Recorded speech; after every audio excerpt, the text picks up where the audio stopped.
आउनुहोस् आज भक्ति योग को श्लोक नंबर 6 में प्रवेश करूं। 12औं अध्याय को श्लोक नंबर 6।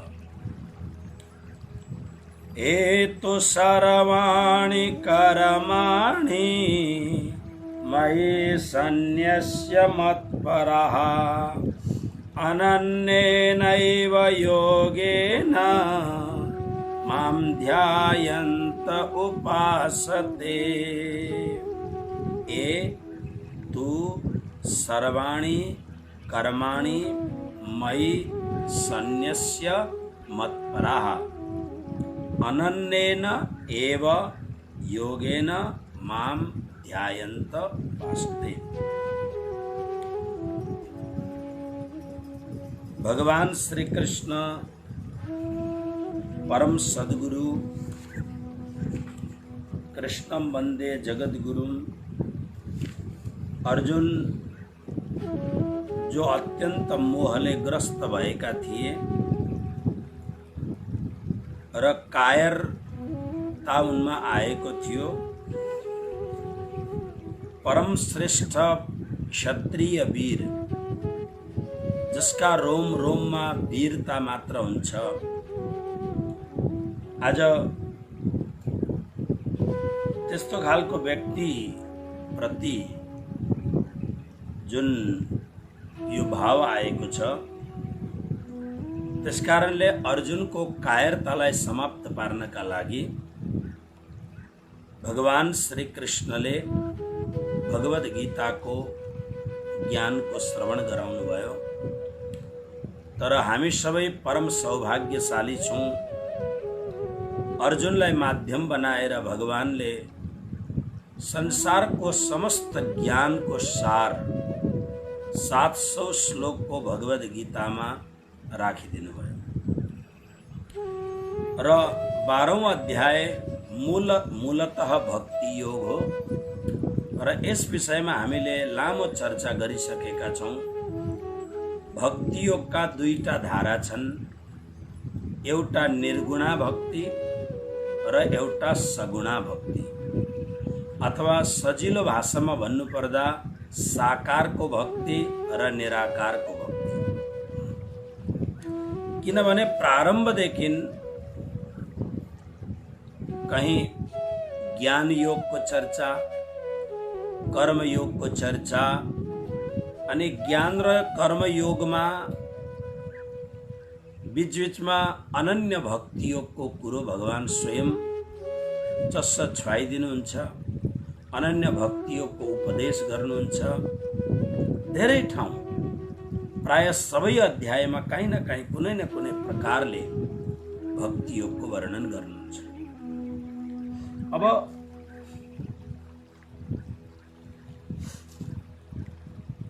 यानी संसारमा दुई प्रकारका साधक छन्, एउटा सगुणा भक्तिको साधक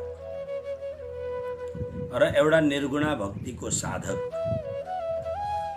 र दुवै प्रकारको भक्तिको अवलम्बन जुन आधार छ हो त्यो सगुण र निर्गुण छ। आधार भक्तिको हिजो मैले एउटा उदाहरण हजुरलाई निवेदन गरे।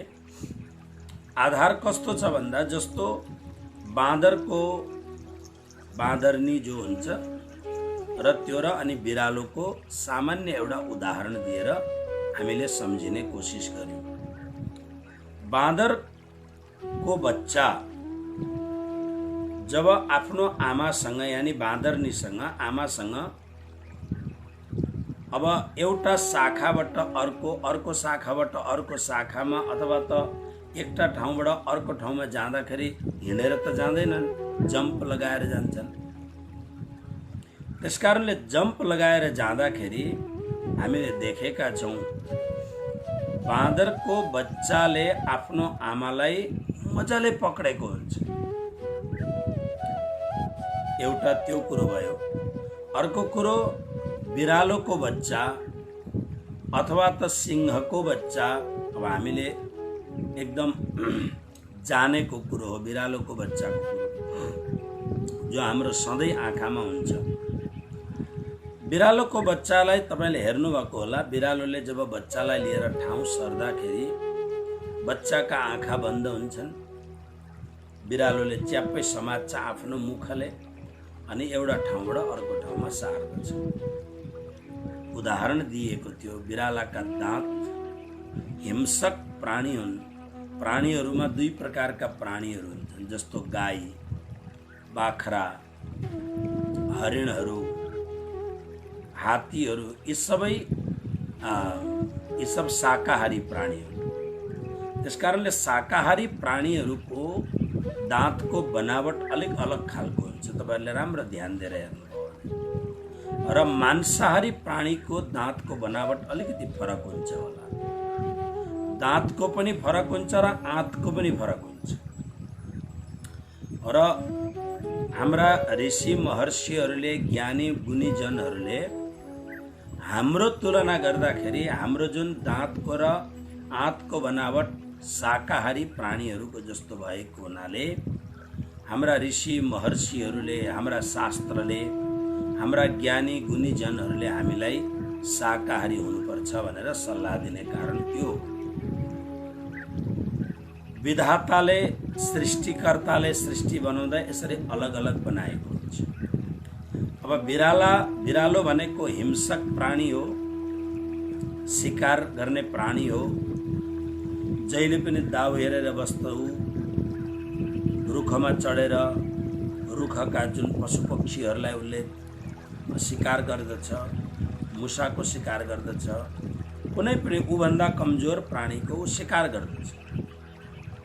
शिकार गर्दाखेरि उसका दाँत त्यस्तै हुन्छन्, गएर च्याप्पै पक्रेपछि अनि उसले, जस्तो हामीले त्यो कुन च्यानल एउटा आउँछ त्यो च्यानलमा हामी हेर्दछौँ, सिंहले एकपल्ट घात लगाएर आफ्नो शिकारलाई, आहारलाई पक्रेपछि लगभग घाँटीमा पक्रिन्छ र 90% छोड्दैन। पक्रेपछि पक्रे त्यसलाई मारेरै मात्रै छोड्दछ। त्यति तीखा पहिना दाँत भएर, ती मुसाहरूलाई पक्रिँदा निर्दयी भएर, कठोर भएर जुन दाँतले उसले कडाप्पै पार्छ, त्यही दाँतले आफ्नो बच्चालाई पनि पक्रिन्छ। तर बच्चालाई अलिकति पनि दाग लाग्दैन।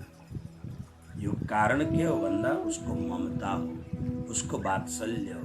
त्यही दाँत हो, तर पक्रिने, जब ऊ पक्रिँदाखेरि त्यो पकडाइमा एउटालाई पक्रिँदाखेरि शिकारको भावनाले पक्रिँदा अत्यन्त क्रूर भएर पक्रिन्छ र एउटालाई पक्रिँदाखेरि आफ्नो ममता भएको हुनाले त्यो दाँतहरूमा त्यो तीखोपन नै हुँदैन, त्यो ढङ्गले उसले पक्रिन्छ। सामान्य प्राणीहरूमा पनि कत्रो ठुलो एउटा मानसिक सोचेर विचार गरेर होइन, त्यो स्वाभाविक रूपले नेचुरल त्यस्तो उनीहरूमा भगवानद्वारा त्यस्तो प्रकट हुन्छ। अब बिरालोको बच्चालाई केही पनि मतलब हुँदैन, बस आँखा चिम्लिएर उसलाई भरोसा छ।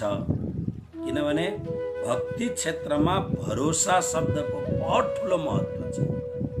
भक्तिका एकजना महान सन्त हुनुभयो सुरदासजी, जसलाई बिल्व मङ्गल पनि भनिन्छ। आँखा उहाँका थिएनन्, अन्धो हुनुहुन्थ्यो, त्यसकारणले उहाँलाई सुरदास भनिन्छ। उहाँले एउटा पद लेख्नुभयो, दृढ इन चरण न केरो भरोसा। मतलब भरोसा केवल भगवानको चरणको छ।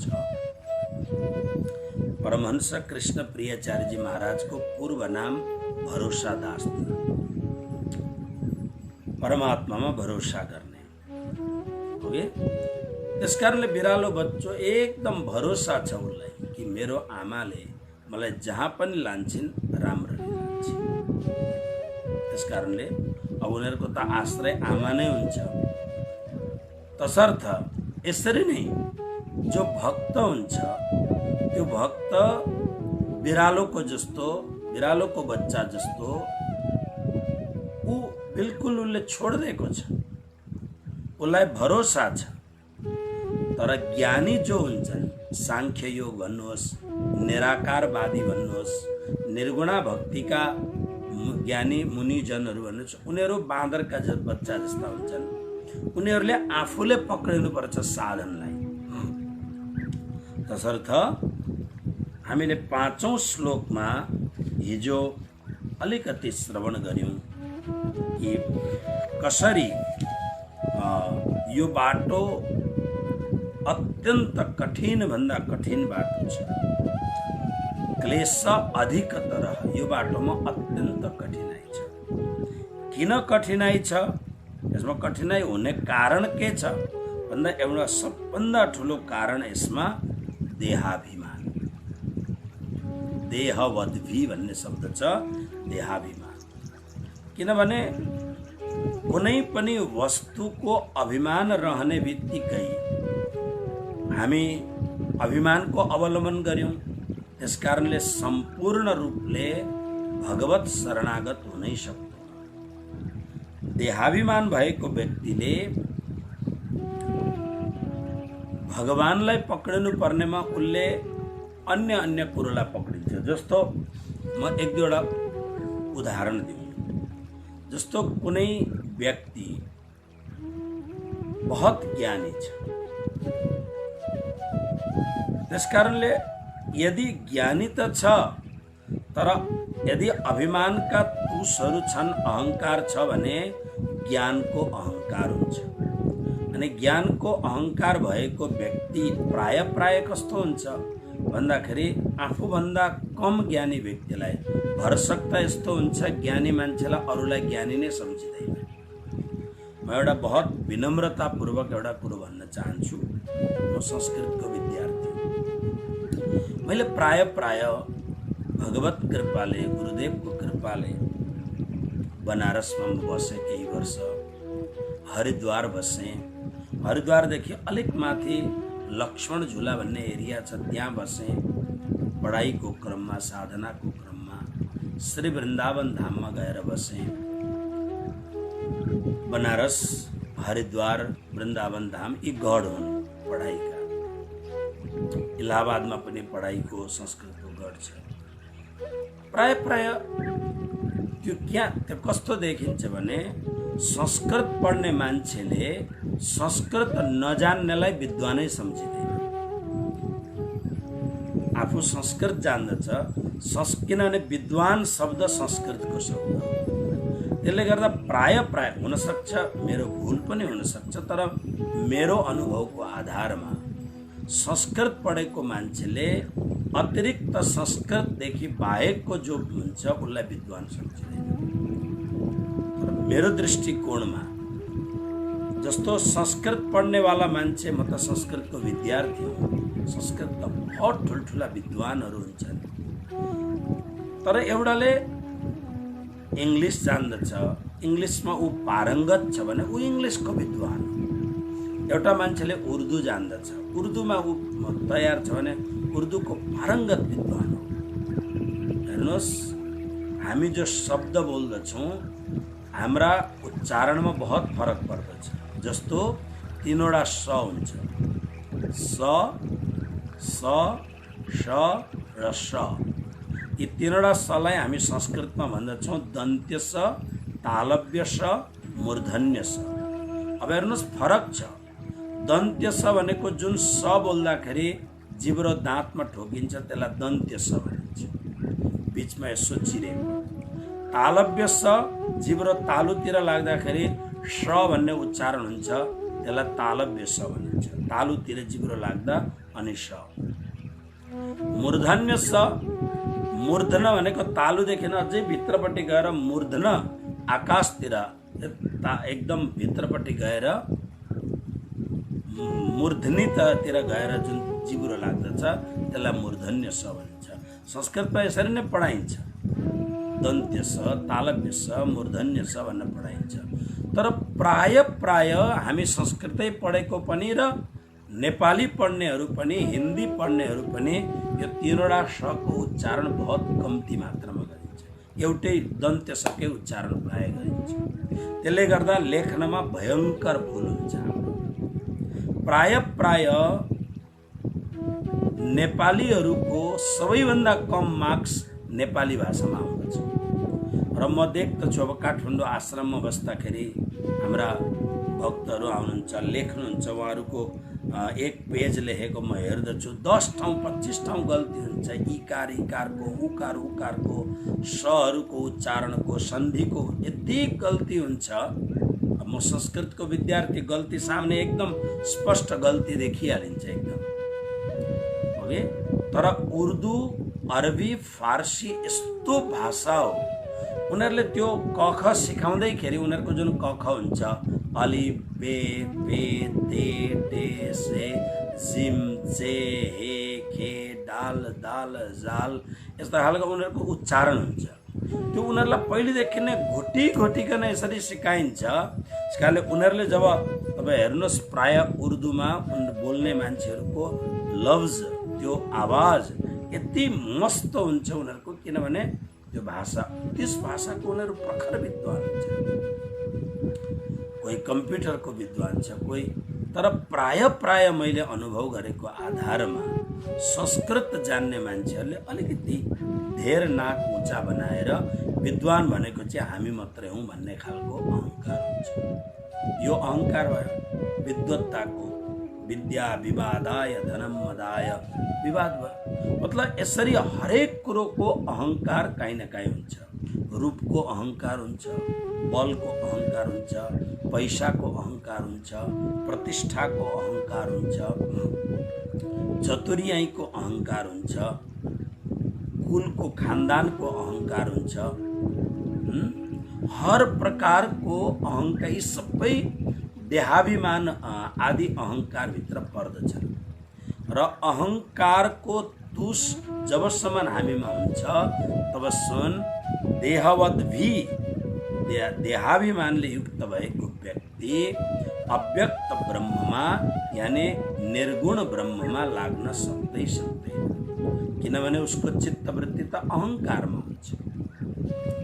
अब यो मान्छेलाई, यस्तो खालको साधकलाई भगवानले हेल्प गर्नुहुन्न। किन हेल्प गर्नुहुन्न भने ऊ आफ्नो साधनमा म बलियो छु भनेर, जसरी बाँदरको बच्चाले आफूले समातेको हुन्छ त्यसरी उसले सिकेका साधनहरूमा, यम नियम आसन प्राणायाम प्रत्याहार आदि साधनमा म जान्दछु भनेर अनि ऊ आफूले पक्रेको हुन्छ साधन। त्यसकारणले यो 12औं अध्यायको 5औं श्लोकमा कृष्ण भन्नुहुन्छ, क्लेश अधिकतरः, अत्यन्त क्लेशपूर्ण बाटो हो यो, कठिन बाटो हो यो, कठिन डगर हो यो। त्यसकारणले यो यस्तो खालको छ। अब आजको कुरा हामी हेरौँ। अब श्लोक नम्बर 6 जसको उच्चारण हामीले गर्यौं, ए तु सर्वाणी कर्माणि, तु भनेको तर, परन्तु ए कर्माणि, ए भनेको प्रोनाउन सर्वनाम, ए जति पनि सर्वाणी सम्पूर्ण कर्माणि कर्महरू छन्, मै श्री कृष्ण प्रभु भन्नुहुन्छ, मै मेरोमा सन्यास्य अर्पण गरेर, सन्यास मतलब अर्पण गर्नु, समर्पण गर्नु, अर्पण गरेर अनि मत पराह मेरो परायण भएर, अनन्येन योगेन अनन्य योगद्वारा माम एव मलाई नै ध्यायन्तः ध्यान गर्दै गर्दै उपासते उपासना गर्दछन्। तिनीहरू कस्ता हुन्छन् भन्दा त्यो 7औं श्लोकमा वर्णन त्यसको हुन्छ। फेरि यसलाई अलिकति हेरौँ है, यसलाई राम्ररी आत्मसात गरेर अनि हामी 7औं श्लोकमा प्रवेश गरौँ।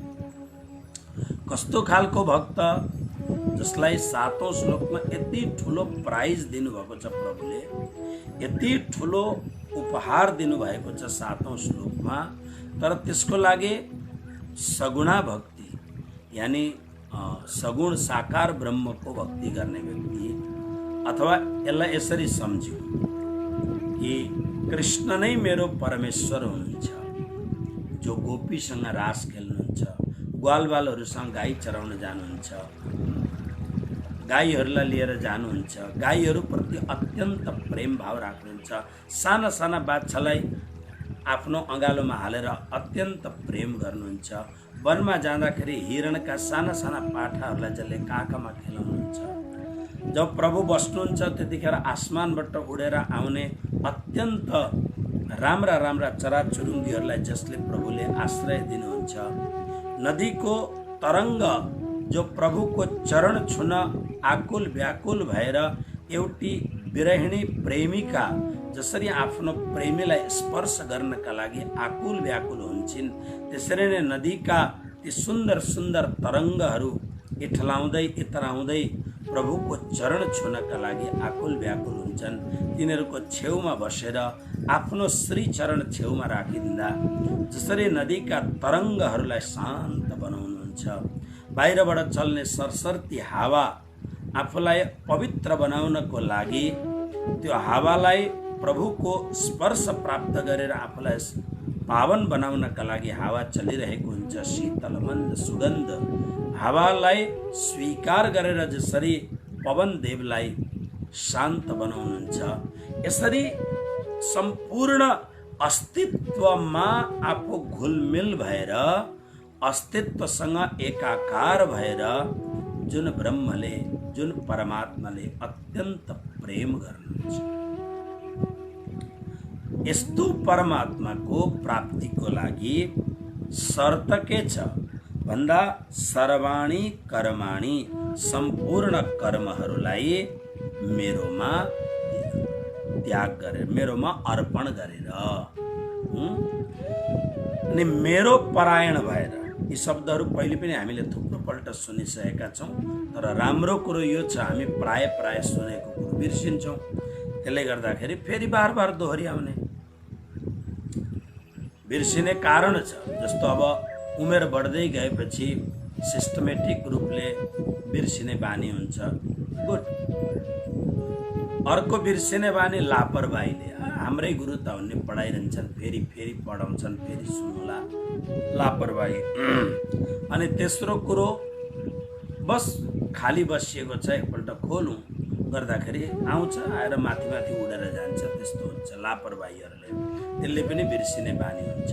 यदि प्रयत्न गर्दाखेरि पनि बिर्सियो भने त कोही आपत्ति छैन, 10 पल्ट भन्दा पनि हुन्छ।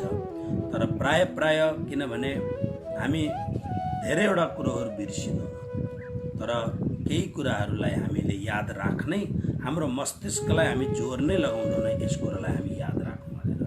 अबदेखि मान्छेको स्मरण शक्ति बहुत तगडा हुन्छ।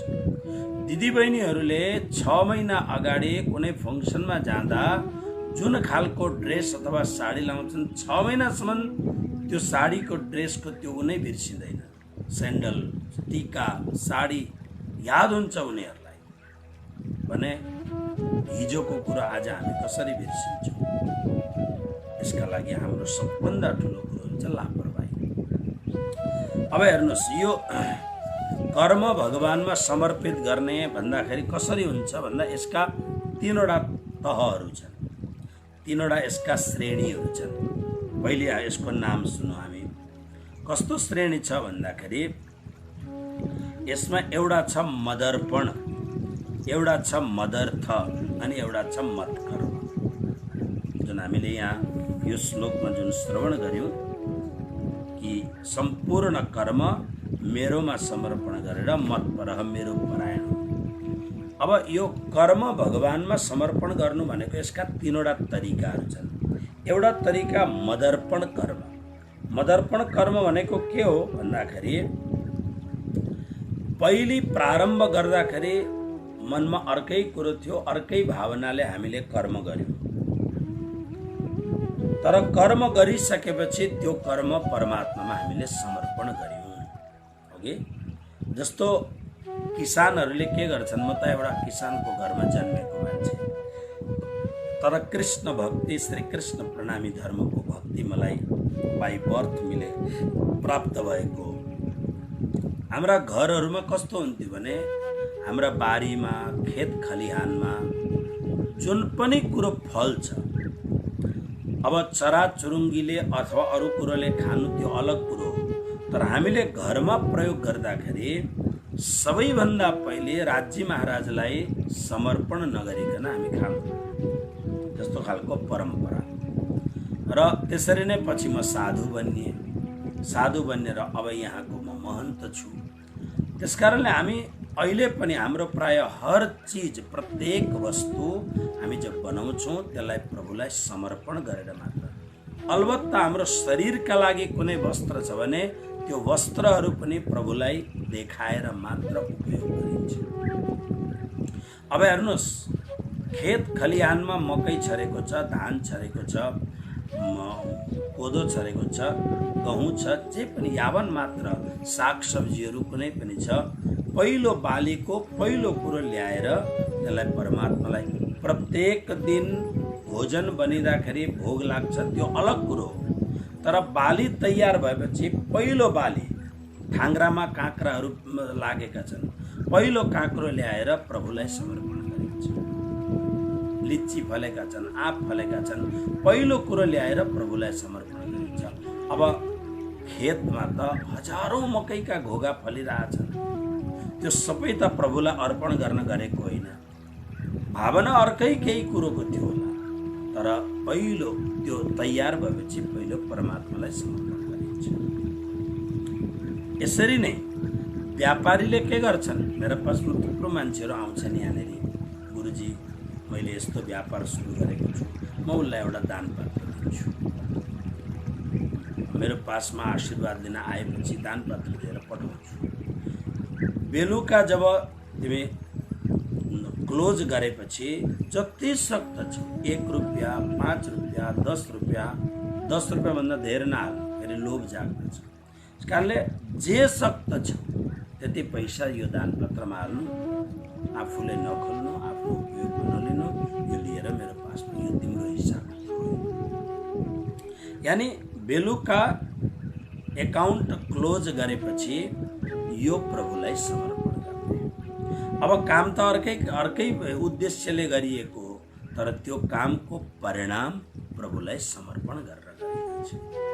त्यसरी नै यो देह, अब यो देहमा 24 घण्टा हामीलाई टाइम मिल्दाखेरि अब 24 घण्टा त कृष्ण कृष्ण भन्दैनौँ न हामी। 24 घण्टामा त धेरैवटा कुराहरू हुन्छन् यसमा, तर कमसेकम हामीले कमसेकम आधा घण्टा, नभएदेखि 10%ले मलाई लाग्दछ 2.5 घण्टा हुन्छ। 24 घण्टाको 10% गरेर हेर्दा कति मिनट हुन्छ मलाई पनि मेसेन्जरमा लेखेर पठाउनु होला। त्यति 10% चाहिँ परमात्मालाई, हरेक वस्तुको 10% प्रभुलाई दान गर्नुपर्छ। चाहे जीवनको हिस्सा होस्, चाहे सम्पत्तिको हिस्सा होस्, प्रभुलाई दान गर्नुपर्छ। तसर्थ यो जुन मदर्पण कर्म भनेको यो खालको कर्म। मदर्थ कर्म भनेको के हो?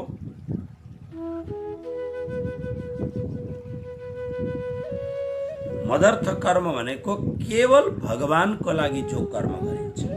श्रीमद् भागवतको 9औं स्कन्धमा अम्बरीश राजा, चक्रवर्ती सम्राट, सम्पूर्ण पृथ्वीको, सम्पूर्ण भूमण्डलको एक छत्र सम्राट, प्रभुमा यति धेरै प्रेम भयो कि उनले सम्पूर्ण आफ्नो भूमण्डलको सत्ता मन्त्रीहरूलाई दिएर अनि तिमीहरू काम गर सबै भनेर आफू केवल भक्तिमा लागे। पति पत्नी दुईजना मिलेर उनीहरू भजन भक्ति गर्दछन्, तर भजन भक्तिमा सेवकले फुल तोडेर ल्याइदिने, अर्को सेवकले भोजन बनाएर तयार गरिदिने, सबै गरेर आफू चाहिँ खालि भजन, जस्तो सेठ सेठानीहरू ठुल्ठुलो घरहरूमा सबै सेवकले तयार गरेर आफू भगवानको अगाडि बसेर घन्टी हल्लाउने अनि त्यो ल्याइदिएको फुल चढाउने, यो खालको भक्ति अधम प्रकारको भक्ति हो। यो खालको भक्ति निम्न स्तरको भक्ति हो। सर्वोत्तम भक्ति अम्बरीश राजाको कथा भागवतको 9औं स्कन्धमा पढ्नुहोस्। सबै आफैले यहाँसम्म जति जमिनमा भगवान कृष्णको लागि अन्न आदि फलाउनु पर्छ त्यो पनि राजा स्वयं राजा र रानीले तयार गर्दथे। सर्वोत्तम भक्ति। त्यसकारणले संसारको महान शक्तिशाली तेजस्वी दुर्वासा ऋषि पनि अन्तिममा क्षमा माग्नु पर्यो अम्बरीश राजालाई, यो सुदर्शन चक्रबाट मलाई। भगवान विष्णुले भन्नुभयो यो सुदर्शन चक्र अब मेरो होइन, यो भक्तको हो। त्यसकारणले हे ऋषि, मेरा शरणमा नआऊ, तिमीलाई बाँच्नु छ भने अम्बरीश राजाका शरणमा जाऊ। भगवानले भक्तको महिमा बढाउनुहुन्छ। त्यसकारणले जे पनि गरिन्छ, अब हामीबाट जति जे हुन सक्दछ त्यो कुरोको म वर्णन गर्छु। किनभने नगरहरूमा रहने, महानगरहरूमा रहनेवालाहरूको यो सब कुरो हुँदैन। त्यसकारणले यसलाई मदर्थ कर्म भनिन्छ, यानि निश्चित रूपमा भगवानकै लागि गरिने कर्म। जस्तो बिहान हामी 1-आध घन्टा प्रभुलाई सेवा गर्दछौँ, प्रभुको मन्दिरमा झाडु लगाउँछौँ, प्रभु जुन रुममा प्रभुलाई राखेको छ प्रभुका वस्त्रहरूलाई आफै धुने, प्रभुका बर्तनहरूलाई आफै धुने, होइन, प्रभुको भोजन सामग्रीहरू आफै तयार गर्ने। जस्तो ठुल्ठुलो घरमा नोकर चाकर हुन्छ, अब नोकर चाकरहरू मासु खान्छन् अनि तिनीहरूले कृष्णका लागि भोग तयार गरे भने त्यो कसरी प्रभुले स्वीकार गर्नुहुन्छ? उनीहरूले जल भरेर ल्याए भने त्यो जल कसरी प्रभुले स्वीकार गर्नुहुन्छ? ओ धर्मस्य तत्त्वम निहितम गुहायाम। त्यसकारणले आफ्नो हातले तयार गर्ने र प्रभुको सेवा गर्ने मदर्थ कर्म। अर्को कर्म हुन्छ मत्कर्म। मत्कर्मको अर्थ के हो भन्दाखेरि सम्पूर्ण लौकिक अथवा भगवत सम्बन्धी जुन कर्म गरिन्छ। लौकिक भनेको के हो भन्दा व्यापार, नोकरी इत्यादि जुन देहको लागि, कुटुम्बको लागि, समाजको लागि जुन काम गरिन्छ त्यो, अनि भगवत सम्बन्धी यानि जप तप आदि जुन गरिन्छ त्यो सबै कर्म भगवानलाई अर्पण गर्ने। यी तीनै प्रकारका कर्म, मदर्पण कर्म, मदर्थ कर्म र मत कर्म, यी तीनैवटा कर्मलाई भगवत समर्पण गरिदिने। र यो जुन 6औं श्लोक छ, यो 6औं श्लोकमा यो खालको कुरो छ, र सम्पूर्ण कर्महरू भगवानलाई समर्पण गरेर मतपराह भगवत परायण, यसको पहिली व्याख्या गरेको छु मैले, यानि भगवत परायण। अहिले हामी कस्तो छौँ भन्दा भगवत परायण अलिक थोरै छौँ। कोही पति परायण छ, कोही पत्नी परायण छ, कोही बालकहरू। जस्तो अब म हेर्दछु शिष्य परिवारहरूमा अब सन्तान हुन्छन्, सन्तानप्रति राम्रो हो सन्तान। अब हामी साधु मान्छेहरूलाई फिलिङ्स कम हुन्छ होला जस्तो तपाईँहरूलाई लाग्दो होला, सायद तपाईँहरूभन्दा धेर पनि हुनसक्छ फिलिङ्स। तर मोहले ग्रस्त हुनु र प्रेमले परिपक्व हुनुमा फरक छ। म देख्दछु छोरा छोरी नाति नातिनाले अपमान गर्दाखेरि पनि घोसे मुन्टो लगाएर ती बसिराख्नु, त्यसको नाम हो अत्यन्त मूर्ख। यस्तो व्यक्तिको उद्धार हुन बहुत गाह्रो छ। हमेशा विवेक जगाएर राख्ने, जसलाई तपाईँ अतिशय, जस्तो मैले भर्तृहरिको अस्ति कथा भने नि, पत्नी अत्यन्त सुन्दरी थिइन्, पत्नी प्रति उनी अत्यन्त भावुक थिए, अत्यन्त प्रेम गर्दथे आफ्नी पत्नीलाई। जब उनलाई थाहा भयो कि म पत्नीलाई अतिशय प्रेम गर्दछु तर मेरी पत्नी त घोडा चराउनेवालालाई प्रेम गर्दिरहेछ, 1 सेकेन्डमा वैराग्य आइगयो र त्यो पत्नीलाई 1 सेकेन्डमा उनले छोड्दै हिँडिहाले, सकिँदैन। सम्भव छ हामीलाई त्यो नहोला, मलाई त धेरैपल्ट हुन्छ। जो सेवक मेरो पासमा आउँछ, जो सेवक समाजको सेवा गर्दैन, गुरुको सेवा गर्दैन, गुरुको सेवा भनेको गोडा दबाउने सेवा होइन, अथवा मलाई कोही खाने कुरो कसैले ल्याइदिएर गुरुजी यो एकदम भाटभट्टिनीको एकदम राम्रो, त्यसलाई म सेवा भन्दिनँ। जो काम म समाजको लागि गर्दछु त्यसमा जो हात बटाउँदछु त्यो सेवा भन्दछु। मलाई जब लाग्दछ यो खालि सामने आएर मिठो मिठो मात्रै बोल्दछ भन्ने लाग्यो, सेवामा कोही काम लाग्दैन भन्ने लागेपछि मनबाट छोडिदिइहाल्छु, यो कोही कामको मान्छे छैन, हटाऊ। किनभने हामी सबैको उद्देश्य हो कि भगवानको लागि हामी काम गरौँ, सनातन धर्मको लागि मिलेर काम गरौँ, भगवत समर्पित भएर समाजको लागि काम गरौँ। यो काममा हामी लाग्दो न भने आएर खालि 2 शब्द मिठो मिठो बोल्ने मान्छेसँग कोही फाइदा छैन। समय बर्बाद गर्नु हुँदैन, ध्यान राख्नुपर्छ। त्यसकारणले भगवत परायण भनेको हाम्रो मन, हाम्रो चेतना, हाम्रो भित्रको जुन त्यो उकुस मुकुस भावना छ त्यो भगवानमा लागोस्। यसको अर्थ यो होइन कि संसारसँग सम्बन्ध नराख्ने, प्रेम सबसँग प्रेम गर्नुहोस्, पत्नीसँग, पतिसँग, नानीहरूसँग, सबसँग प्रेम गर्नुहोस्। तर एउटा कुरो बनाएर राख्नुहोस्, सारा संसार स्वार्थी छ। अर्को कुरो, दोस्रो कुरो के छ भन्दा या त हामी पहिले जान्छौँ या कोही पहिले जाला, कोही पनि साथमा जानेवाला छैन। यो बीच बाटोमा हामी भेट भएका छौँ। एक आपसमा या त सहयोगी भएर या दुश्मन भएर साथमा बसेर हामी समय पुरा गर्दैछौँ, तर सबै एक्ला छौँ। यो विवेक बनाएर राख्ने, यो विवेक बनाएर राख्दा के हुन्छ भने मन भगवानमा लागिरहन्छ। मेरो साँचो साथी त त्यो एउटा भजन छ नि, मेरा एक साथी है, एउटा भजन छ। त्यो को छ भन्दा कृष्ण कन्हैया, र यसलाई मत परह भनिन्छ। अनि जुन बार बार श्री कृष्ण भन्नुहुन्छ अनन्येन योगेन, अनन्य योग, योग माने सम्बन्ध, भगवानसँगको हाम्रो जुन सम्बन्ध, यो सम्बन्धमा दरार आउनु हुँदैन। यो सम्बन्धमा तैल धारावत अनन्य सम्बन्ध छ। र अनन्य सम्बन्ध छ भने मात्र ईश्वरको, कृष्णको हृदयमा हामी स्थान बनाउन सक्छौँ। गंगा गए गंगादास, जमुना गए जमुनादासले प्रभुको हृदयमा स्थान बनाउन सक्दैन। भक्तले प्रभुलाई यस्तो परवश बनाउँदछ, भक्तलाई अलिकति पीडा हुँदा भगवानलाई पीडा हुन्छ। त्यस्तो भक्त र भगवानको सम्बन्ध हुन्छ। जस्तो हामी समाजमा भन्दछौँ नि, बुडुक बाडुले लाग्दाखेरि आज मलाई कसले याद गर्यो, छोरीले याद गर्यो कि छोराले याद गर्यो कि मित्रले याद गर्यो कि, हामीलाई बुडुक्क गर्दा पनि हामी विचार गर्छौँ कसैले मलाई याद गर्यो। अनि के पो भन्छ नि, यहाँ खसखस कलाम भयो भने कुन बदमासले मलाई, कुन दुश्मनले मलाई आज याद गर्छ, खसखस। अनि त्यो कपडालाई गाँठो बनाएर गर्दा त्यस्तो मैले समाजमा देखेको छु। अब संसारमा यस्तो खालको हुन्छ, कोही अमेरिका छ, कोही अस्ट्रेलिया छ, कोही कहाँ छ, उसले याद गर्दा यहाँ हामीलाई बाडुले लाग्छ भने यो परमात्माले हामीलाई सम्बन्ध बनाउनुहुन्न। तर परमात्माको एउटा सिद्धान्त छ, जबसम्म अनन्यता कृष्णमा आउँदैन। अनन्यता के हो? कृष्ण नै सबै। अब संसारका यावन मात्र सम्बन्ध भन्दा सर्वोत्तम सम्बन्ध कृष्णसँग छ।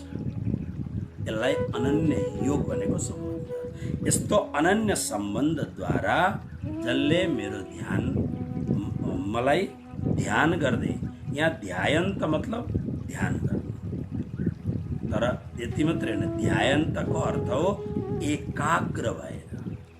यानी एकाग्र हुनुको मतलब एकान्तमा बसेर होस् कि बीच बजारमा होस्। ओशोले एउटा कुरो भन्दथे, बीच बजारमा ध्यान। यस्तो अभ्यास होस् अरे कि जहाँ बसे तापनि एकाग्रता सधैँ छँदैछ। यसरी जसले उपासना गर्दछ त्यो उपासना गर्नेका लागि 7औं श्लोक, तेषामहं समुद्धर्ता मृत्यु संसार सागरात् भवामि न चिरात् पार्थ मैया आवेशित चेतसा। हेर्नुहोस् पार्थ, हे अर्जुन, मई आवेशित चेतसाम, सबभन्दा अन्तिममा छ मैयावेशित चेतसाम। मई भनेको मेरोमा, आवेशित चेतसाम जसको चित्त ममा आविष्ट भएको छ, यानी मसँग अत्यन्त आसक्त जसको चित्त छ। हेर्नुहोस् वहाँ शब्द के छ 5औं श्लोकमा, अव्यक्तासक्त चेतसाम। अव्यक्त ब्रह्ममा, निराकार ब्रह्ममा जसको चित्त आसक्त छ, निर्गुण भक्ति, निराकार भक्ति। तर कृष्णसँग गर्ने भक्तिमा मई आवेशित चेतसाम, ममा जसको चित्त आसक्त भएको छ तेसाम ती भक्तहरूका लागि अहम म स्वयं मृत्यु संसार सागरात मृत्यु संसार सागरबाट नचिरात अविलम्ब कुनै पनि विलम्ब नगरी समुद्धरता भवामी त्यो भक्तलाई उद्धार गर्नेवाला हुन्छु।